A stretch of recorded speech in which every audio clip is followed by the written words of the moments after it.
Hey everyone, Ben Botkin here. A few months ago, I created a video with my older brother Isaac about it is a Star Wars fan film about the construction of the Death Star. And my older brother Isaac had this cool idea. He's a lightwave visual effects guru, and he had this idea of making a time lapse of the Death Star. He'd figured out a couple of new techniques in lightwave, or maybe it was After Effects. I don't remember, but anyway, he went to experiment with some of these new ideas, and he thought, oh, hey, this would be a great opportunity to do it with the Death Star because you've got all these layers. So we made that video. He created the visuals. I composed the music. We put it up online a few days or a week or so before The Last Jedi came out, and we've had a really, really great response to that video.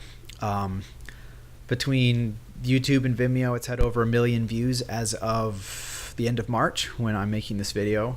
And we've had some awesome shout outs from people like Michael Giacchino, who's a big music hero of mine. Just had some kind words about it, which was awesome. Stan Winston's School of Character Arts and various other pages and blogs posted it, which has been very encouraging. Anyway, but one thing that a lot of people have made very kind comments about the music and how much they enjoyed it and how it sounded very Star Warsy. So what I'd like to do today is break down some of the music that I wrote for the video, get into the score. It was made 100% with virtual instruments, so I want to show you some of those tools, which sample packages I used and how I used them. And so anyway, without further ado, I'd like to just go ahead and play through my Cubase session of the music, and then we'll try to talk about it in a little more detail. So here goes.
So there is the composition playing out of Cubase. I'm using Cubase Pro 9.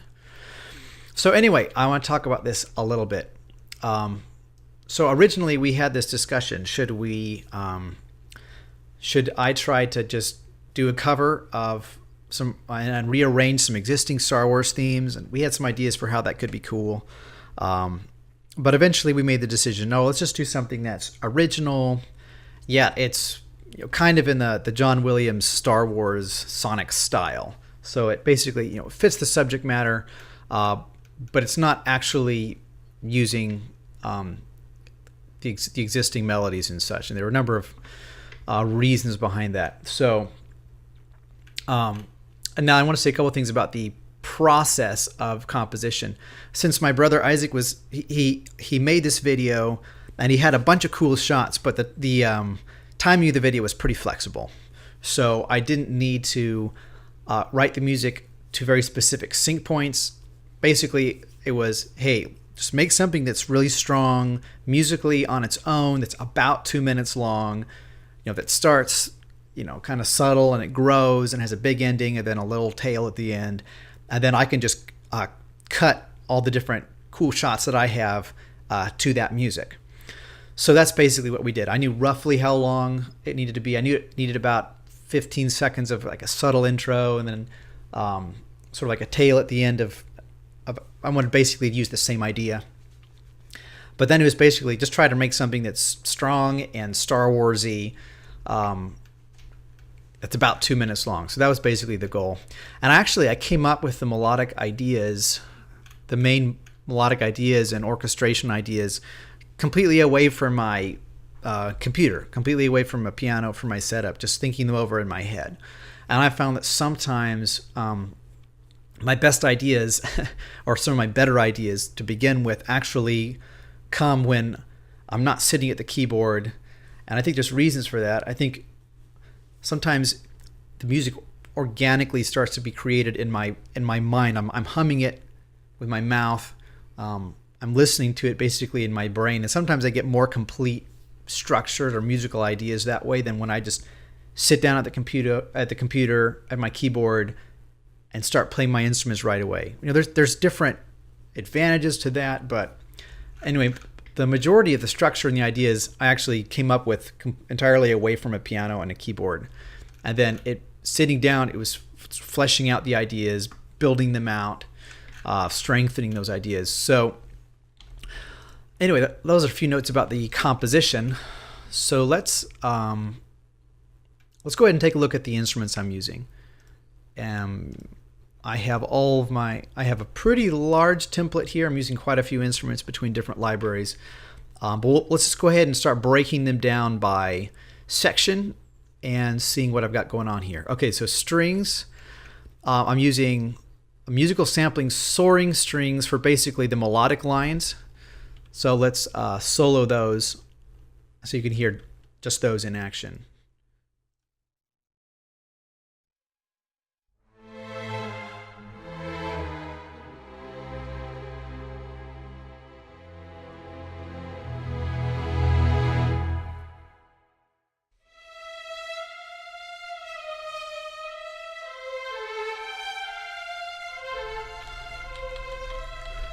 Got modulation and expression data here.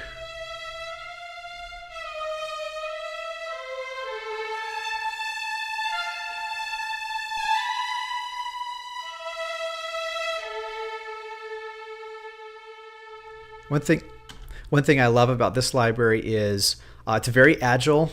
It's very intensely expressive. And one thing that's nice is the repeated legato notes work really well. As you can see here, I'm using them in a few spots. Like 16th note, 8th note, repeated notes work really well, which is not always the case on legato string patches. So they're doing melodic moments. I've got some Berlin strings, some trills, accented trills.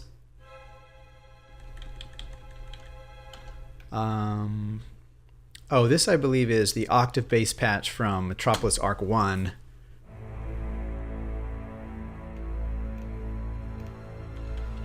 And then I'm using musical samplings adventure strings, which are similar to those are the orange tracks here. Those are similar sound and approach to soaring strings, but it's short articulations. So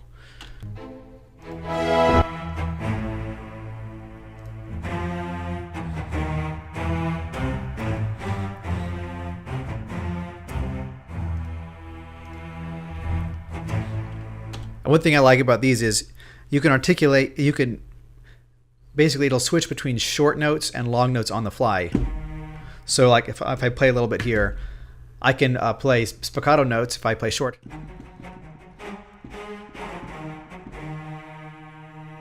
But if I hold it down, I get a sustain.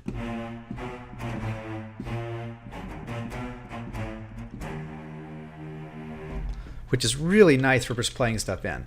So I've got some of those. I've got some short strings from Metropolis Arc.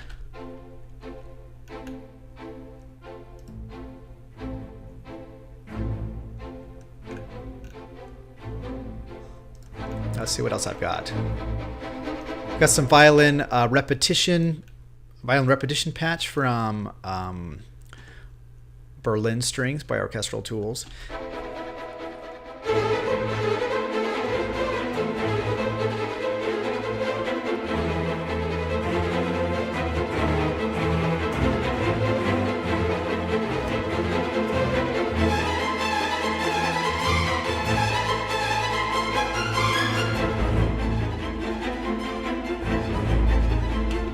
And a trick I'm using, I've got Berlin Strings blurred spiccato patch. All right here, yes.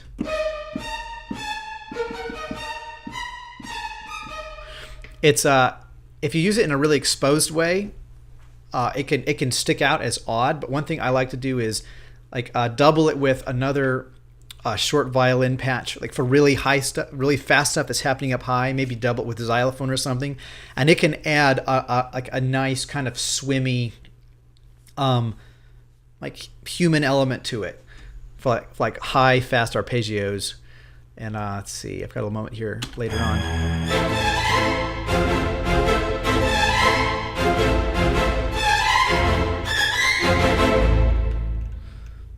So anyway, those are the strings for now.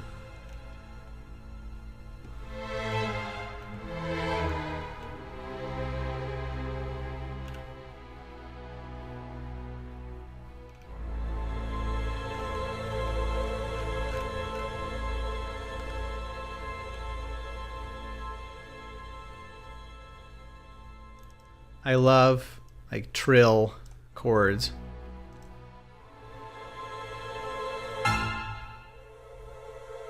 Such a wonderful texture. Anyway, so those are these strings.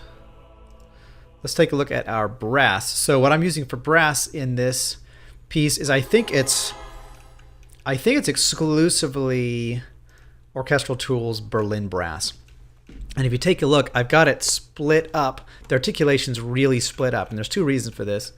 One reason is so I can just visually see the differences between them quickly, but really the main reason is because I'm actually still using the Berlin brass beta, because I did an official demo for the library when it came out, and I received a beta to do that, but the beta didn't have the multi-patches yet.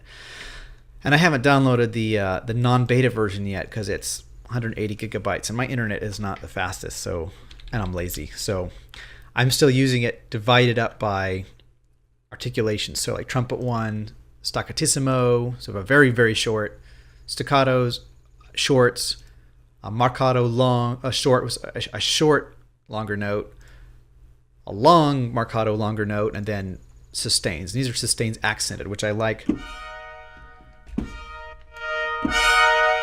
Or maybe these aren't. Maybe these are just...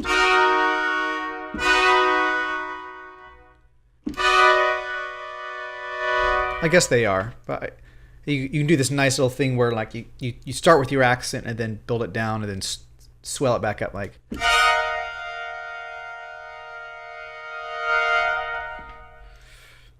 let's see.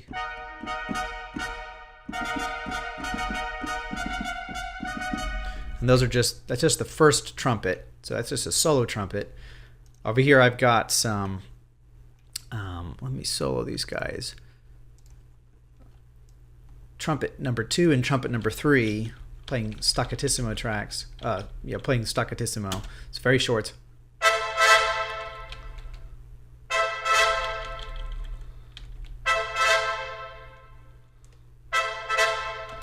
And what I have here, since each one of these is a solo trumpet, I'll just play one by itself. You know, that's basically 3 trumpets going at the same time because it's a 3-note chord. If I have both of them going. It's basically a 6 trumpet section playing Divisi, 3-note Divisi. Now, if I just grabbed the trumpet ensemble patch, it would be however many players are in the ensemble patch times 3 if I'm playing the chord. So sometimes that sound is fine, but I find often when I have like a really large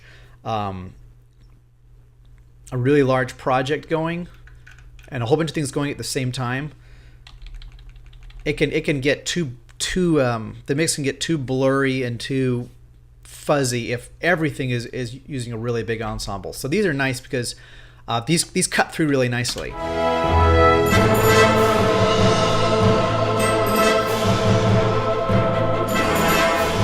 All right, and now let's just go ahead and solo our brass and take a look at some notable brass sections. Okay, here's one. We've got trombones and bass trombones carrying the melody here for a bit.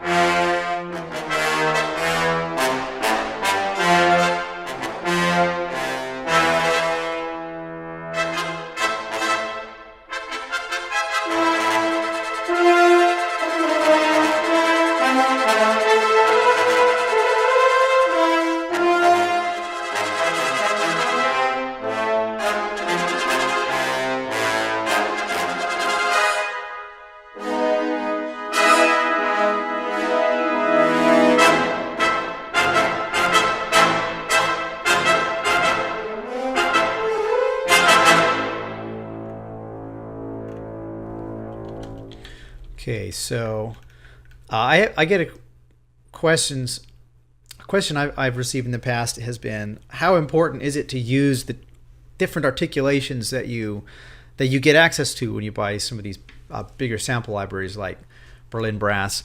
And the answer is it's really important, especially for little passages like this. You can see here I'm using, and this, let's just solo these trombones here for a second. Take a listen to what we've got here. It's really important actually because you can see I'm using the very shorts, the shorts, the longers, and then the sustained accented notes in this melodic passage. Because some notes, if this passage was being played naturally, some notes would be very, very short and staccato, and some would be longer. So let's just hear this, just the trombones.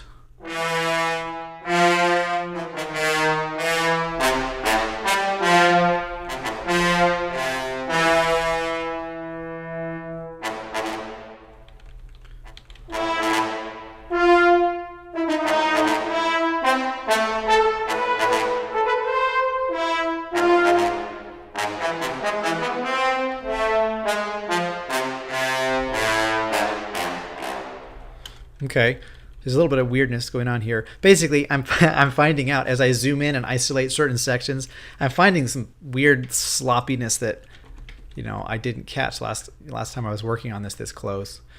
Then when I combine that with my bass trombones, which I believe I have an octave lower, we get something like this.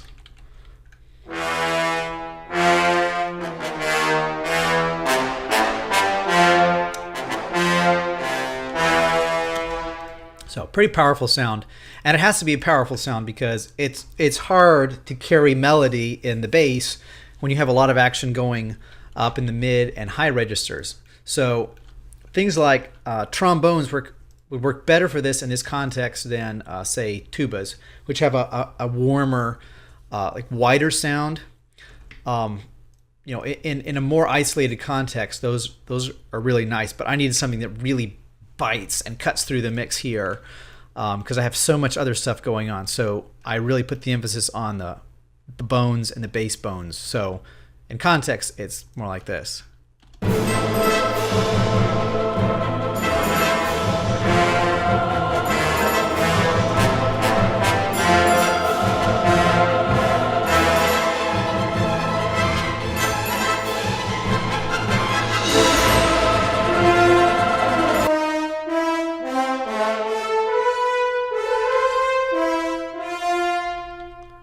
And these are the also Berlin brass. These are they're horns with the bells up. So it's just got this louder, more aggressive horn sound, which is awesome.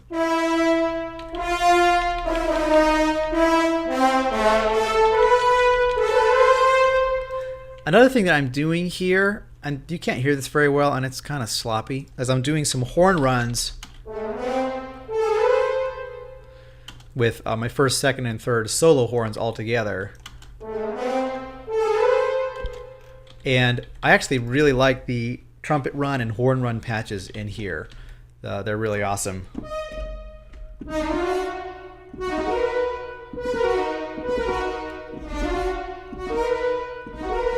You can kind of make rips with them, horn rips. So anyway, so that's the brass in a nutshell. And let's move on to our woodwinds. I'm just going to go ahead and close these up because they take up a lot of visual space. Okay, woodwinds. There's not tons and tons of stuff going on here in the woodwinds. Mostly woodwinds are here to add color. So earlier on,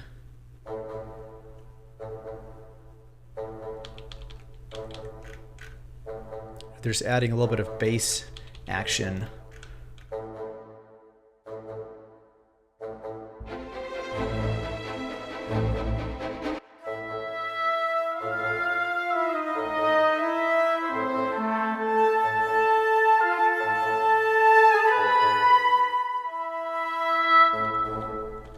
Okay, and what I'm using here for woodwinds, the melody instruments right here at the top, clarinet, oboe, and flute. These are all orchestral tools.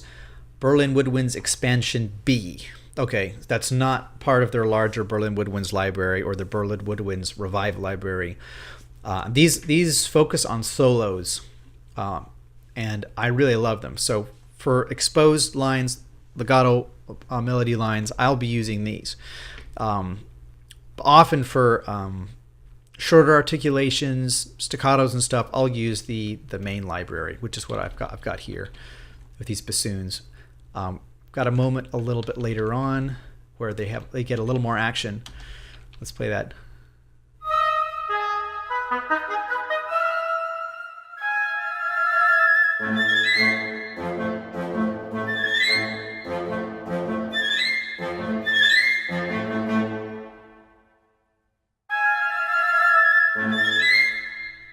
What I have here is from the Berlin Woodwinds main library, the runs transition patches, which are really great for fast runs. And basically, you can use them to build like gestures. And sometimes, if you isolate this stuff real close up, it may sound kind of sloppy or indistinct. But in the context of the whole, it can add a really nice sparkle. So let's hear this moment in context.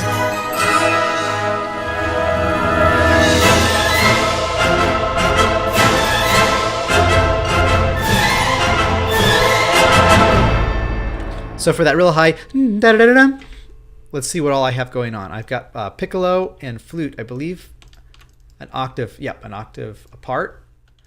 I've got those, I believe, those blurred staccato strings, spiccato strings that I was telling you about earlier. Also, just a violin 1 spiccato.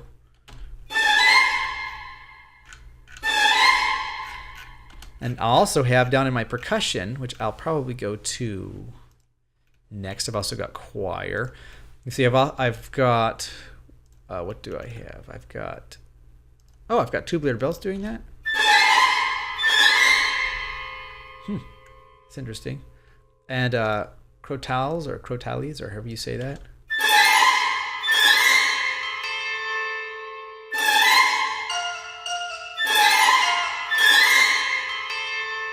Normally I would have xylophones doubling that, but I needed the melody to really cut through as well. So I have xylophones doing the melodic movement, because I really want them at the high end to help pierce through and make sure that melody is really heard. So anyway, I showed you woodwinds.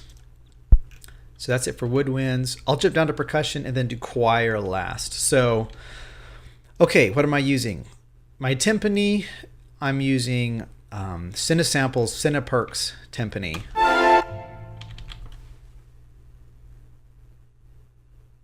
Let's see, where art thou? Must have you really quiet here. It's nice little rolls.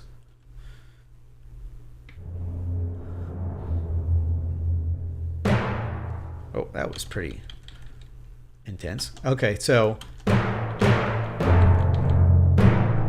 there's some of my performing here is kind of inconsistent, so it does not showing off this library real well. My apologies, CineSamples. And then I'm using Berlin Percussion, the main library for almost everything else. I have some wood tubular bells that I love, and these are actually from the Contact Factory library. They're old VSL samples, but I really love it.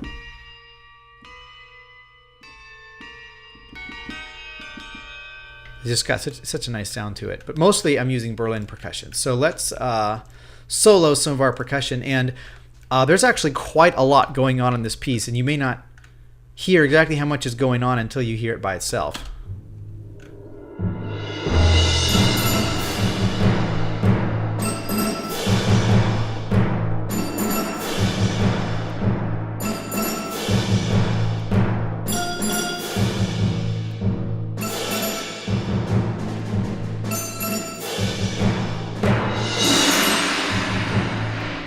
Probably give some context for this section. This is where the brass took over and started playing the melody.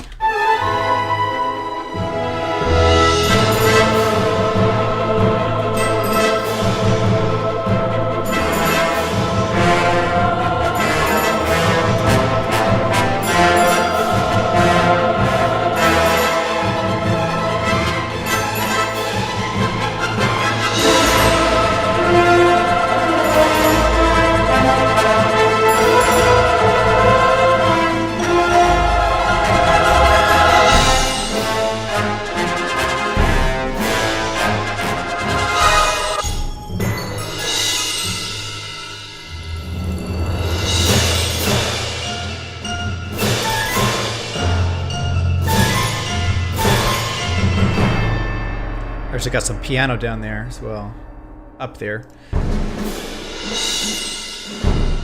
Okay, so we got a lot. One of the most important, one thing I've always found tricky to do in pieces of music is transitions. You transition from one section to the next section, and your percussion are really important in here. So good cymbal swell, cymbal crash samples are I use them all the time. And it's not the only way to do a swell, do a transition, but I'm using it an awful lot in this piece. So sometimes I have like the high xylophone crotales, which I'm kind of using as a glockenspiel actually in this piece. I just like the sound of the one I have here. Sometimes it's basically to add rhythm and movement, but sometimes I'm using it to help carry the melody. Like in this little section. I'll just play it in context.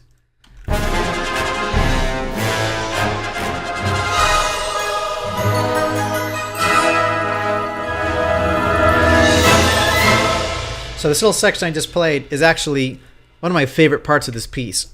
So I had an orchestration challenge.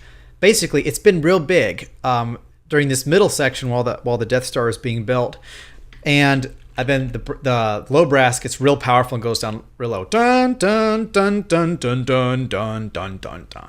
And so I've got this challenge where it's really big, but I'm about to go to the finale and it needs to be bigger. So how do I basically go from big to bigger without it only feeling a little bit bigger?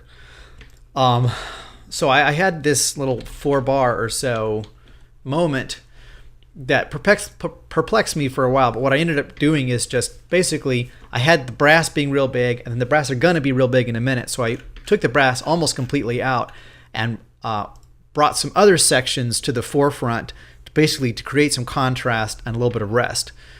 So most of this little moment is woodwinds and strings take the melody, and then percussion.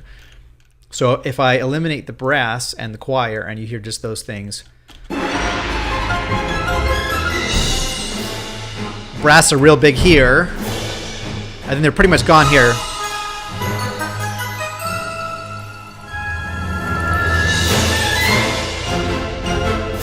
And then everyone comes in real big here for the finale.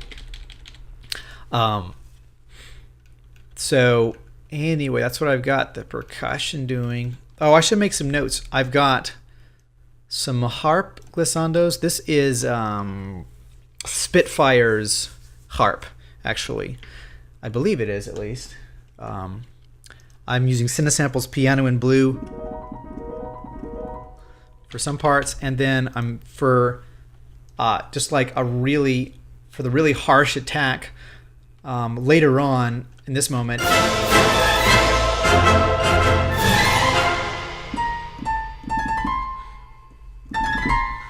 I'm using the Steinway piano from Metropolis Arc 1 for that. And I believe it only has one velocity layer, but that's okay because I really just need some extra brightness to really cut through at the top end.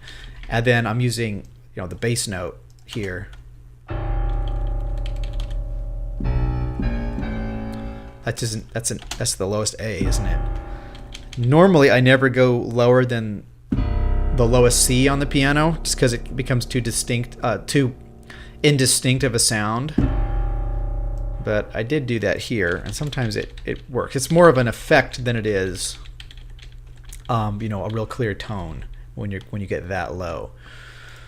So here at the beginning, I have this part that's a little bit more mysterious.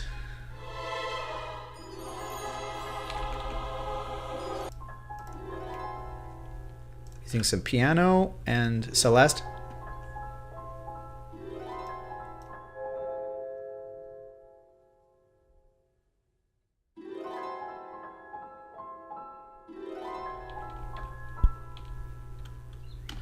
I have this moment repeated at the end, sort of chiastic structure, just ending it like it began.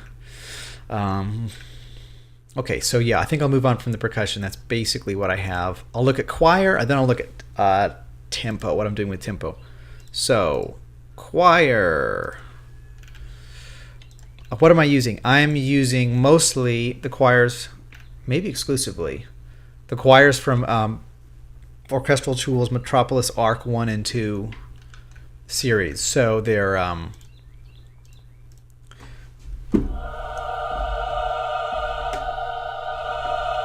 that is the Metropolis Arc 1 choir, and those are very intense. Those are very epic.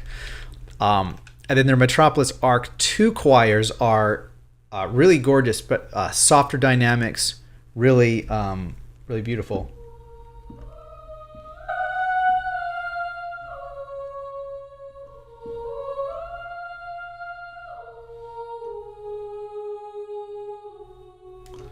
That's a children's choir, which I guess I do use a tiny bit of.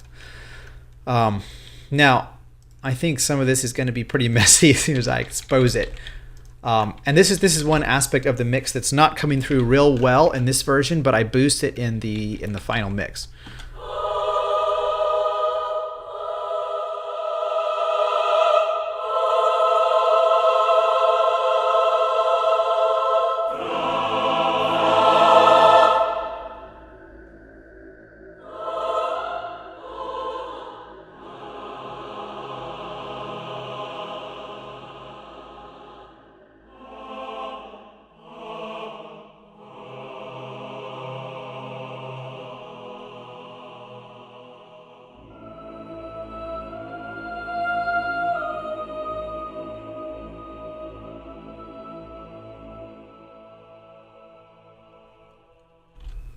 Couple notes real quick.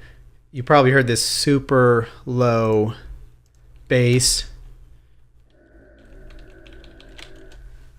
What I actually did there is the samples don't actually go this low, so I recorded, I think the lowest note that this library would go down to, and then I just pitched it down to the A that I wanted. So it's again, it's making more of an effect. You're not really hearing it exposed real well, because it doesn't sound very realistic. but it's just enhancing that low drone sound. Let's see, am I using their shorts much? Let's see. Here, I've got this little moment here.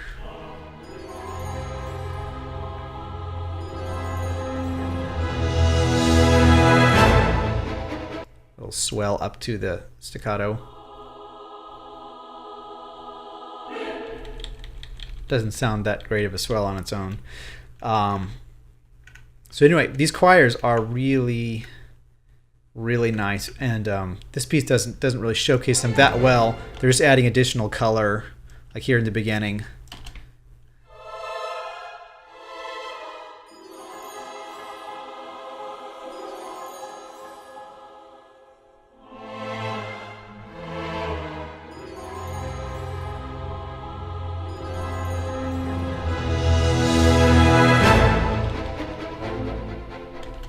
But they do add a very nice kind of Duel of the Fates kind of element to this music. So anyway, that's the choir. And the one thing I want to talk about briefly is my tempo map. Okay, so I always... Okay, it's not true. 90% of the time, probably, I'm using a tempo map with custom accelerandos and diminuendos written in. So here's what you'll see here. For the most part, you can see the piece basically gets faster as it progresses, pretty subtly so. And that's basically mirrors what the composition is doing, the orchestration is doing. It's all building to a point. And you can see these retards here. Oftentimes these will come right at the beginning, right before a new musical section. So let's take a look at these retards I have written in.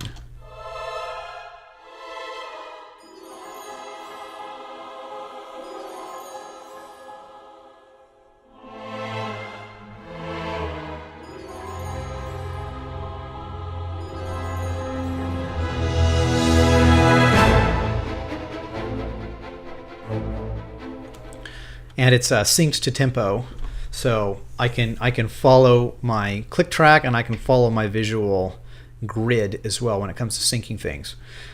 Now there's a couple of things. There's always, when you look at a piece later, hindsight's always 20/20. So after you've listened to the track several more times over days and months, you start to notice things. I would have done that a little bit differently. Like, I think the performance could have been better if I'd done this. And like two things that stick out to me that going back I would do differently is right here, right before the really big finale, I've got this big retard. I would actually do it more extreme here at the end. I probably bring this down to about here. Oh, by the way, this is not showing you from 180 BPM to 0. Okay, that's better. I'd probably bring it down more like here and just give a little bit more of a pause right before the big boom, big hit. So let's listen to that.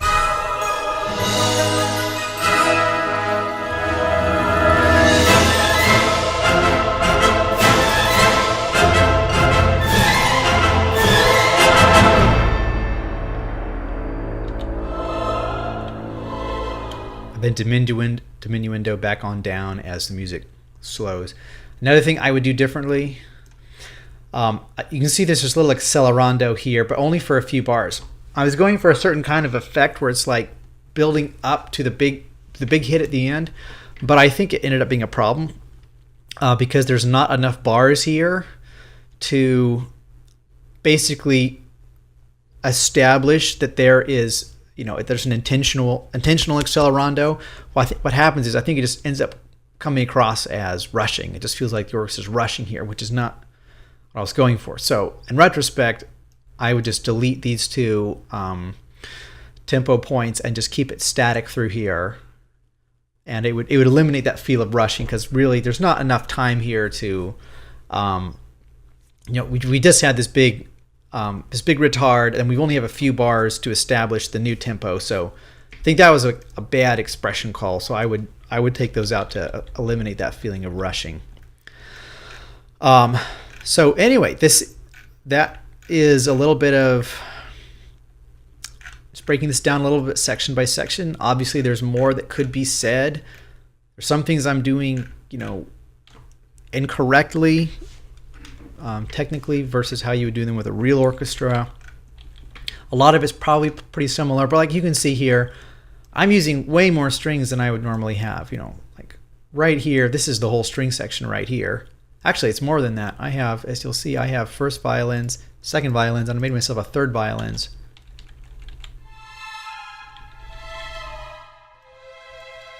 Just because I wanted that 3-note divisi.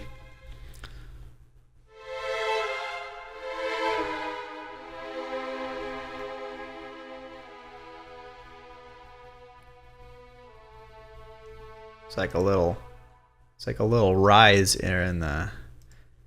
Oh, see that little skip there? I heard it. I don't like that, so I'd probably do that. But I'm going back and I'm fixing something that's already done. It's already out there, so that makes no sense. So anyway, so I'm using a really full string section here, but I'm also using an accented tremolo section and some trills and something else here.